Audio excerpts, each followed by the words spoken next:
be in no doubt, those that have participated in this violence will face the full force of the law. The police will be making arrests, individuals will be held on remand, charges will follow, and convictions will follow. I guarantee you will regret taking part in this disorder, whether directly or those whipping up this action online and then running away themselves. This is not protest. It is organised, violent thuggery, and it has no place on our streets or online. Right now, there are attacks happening on a hotel in Rotherham.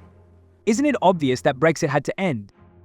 The United Kingdom made its choice in 2016 when more than 17 million citizens proudly voted to leave the European Union, putting an end to the long-standing political and economic ties that bound our country. After long and exhausting negotiations, we finally reached an agreement and left the EU. But now Keir Starmer, like a ghost of the past, hints at the need to reopen this issue, and this causes a storm of discontent and confusion among people. According to reports, Starmer wants to renegotiate some key aspects of the Brexit agreement, calling it an economic reset. But let's not kid ourselves. Critics claim that this is just a clever way to bring Britain closer to the EU without calling it re-entry. He talks about developing trade and stimulating the economy, but people are wondering at what cost. Does this mean a betrayal of the independence that we have been striving for so long and for which Brexit was implemented? We cannot allow our efforts and dreams to be undermined. It is now clear that Keir Starmer is embarking on a huge renegotiation with Brussels, in which he will immediately be asked to hand back control of our fisheries, of our borders, and of our independent lawmaking abilities. And if he does any of this, he will be completely betraying his promises in the 2024 election, and he will be taking this country in completely the wrong economic direction. So if you care at all about democracy or the economic salvation of Britain, then I urge you to fight, and fight again for the freedoms that people voted for in 2016 and which Keir Starmer is now threatening to throw away. Read my column in the Daily Mail. That's where the real intrigue begins. EU leaders seem thrilled with the idea, as if they've found a golden opportunity to regain influence over Britain, a country they've been struggling to get rid of. But for many in the UK, it looks like déjà vu a return to the arguments and disagreements that once tore our country apart. And here it is. The main question is Starmer really trying to fix the economy, or is he shamelessly rewriting history? If so, how will the public react to what could be perceived as a secret betrayal? The Brexit renegotiation has already caused shock and confusion, but Starmer's next move will become even more controversial and risky. He wants the UK to start working closely with the EU again, but didn't the people vote to move away from that? His vision implies the restoration of partnerships in the field of trade, security, and other areas. To many, it sounds like he's paving the way back to Brussels just by not naming it openly. Now, day 162 of the grown-ups being in charge. How's it going? Well, we've given away sovereign British territory. Pensioners are freezing to death. We've annoyed the president-elect of our biggest ally. There's a stampede of private school kids heading into the already oversubscribed state sector. 10,000 millionaires are expected to leave the country this year, a record. Farmers are killing themselves because of the inheritance tax raid. Borrowing is up. Public sector pay are up. Inflation is up. Companies are laying people off. Business sentiment and recruitment are at the lowest level since the pandemic. And we're gambling our economic future on flaky renewables. The EU seems to be absolutely delighted with this idea. They have always maintained that close ties with the UK benefit both sides.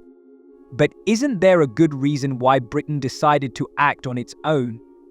For many, this is not just an economic issue, it's a matter of identity, control, and self-determination.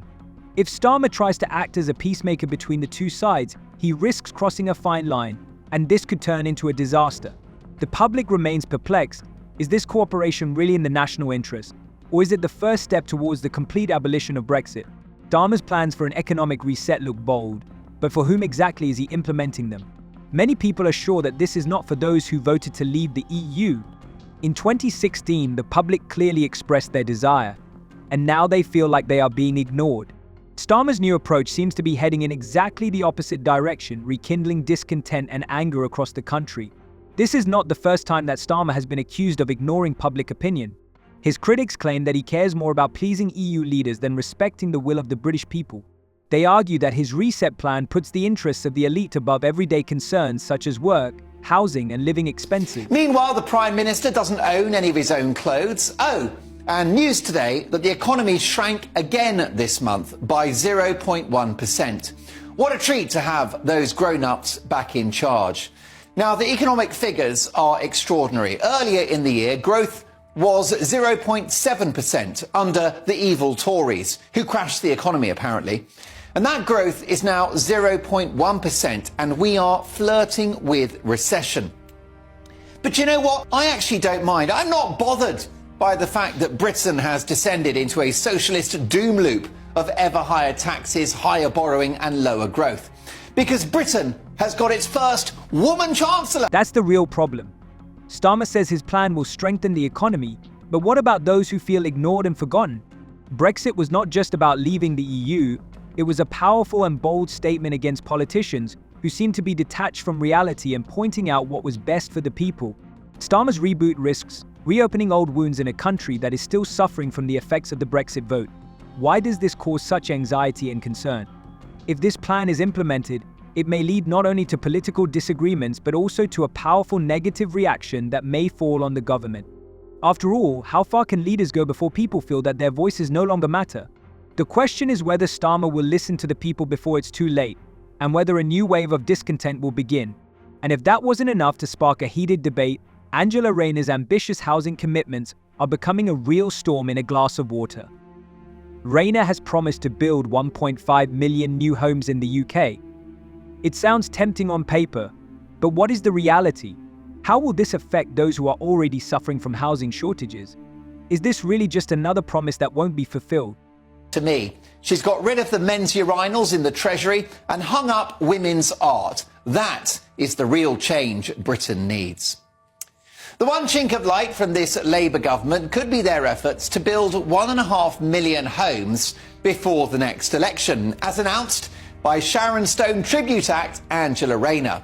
But there was even a fly in that ointment, with doubts that they'll hit that figure, and with claims that 5 out of every 7 of any new homes built will go to immigrants. But this is where disagreements break out. Many people are sincerely convinced that these new homes will not bring real benefits to those who really need them, the British, who find themselves in a difficult situation. Critics have alarmingly argued that a significant portion of the allocated funds could be used to help migrants, including those who entered the country illegally. The facts speak for themselves. Over the past year alone, the number of migrants has reached a record high of more than 600,000, and demand for housing has skyrocketed. Reports like those published by journalist Isabel Oakeshott shockingly state that many homes intended for the homeless are actually provided to migrants. This causes deep disappointment and anger among citizens who feel abandoned and forgotten in their own country. How can you ignore those who have been waiting for help for so long? People demand justice and want their voices to be heard.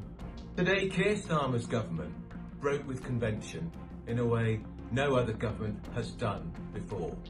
In fact, most governments would wait 3, maybe even 4 years. But this desperate Prime Minister has done a relaunch of his administration in just 5 months.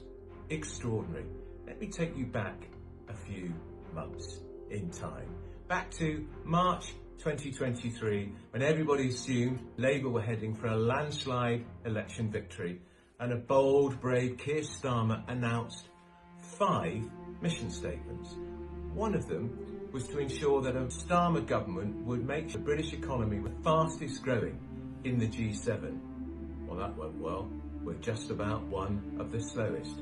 Come June, they had a rethink, because I think they realised Rachel Reeves, the Chancellor, she was Shadow Chancellor of course at the time, had been rather over-optimistic. So we then had 6 first. Rayner, however, was unable to clearly state her position on these important issues. In interviews, she was repeatedly accused of avoiding answering questions about how exactly these houses would be distributed.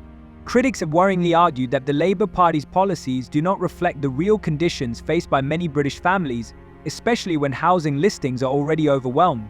The negative reaction to this is only growing, and people are starting to wonder, why aren't resources allocated primarily to those who really need it? UK citizens, veterans and the homeless? Rayner's statement, combined with Rachel Reeves' data on housing and migration, raises an extremely troubling question. Is the government's housing plan really for everyone, or is it leaving Britons on the sidelines, ignoring their suffering and needs? How can you leave your citizens behind at such a critical moment? People demand clarity and justice. See you later.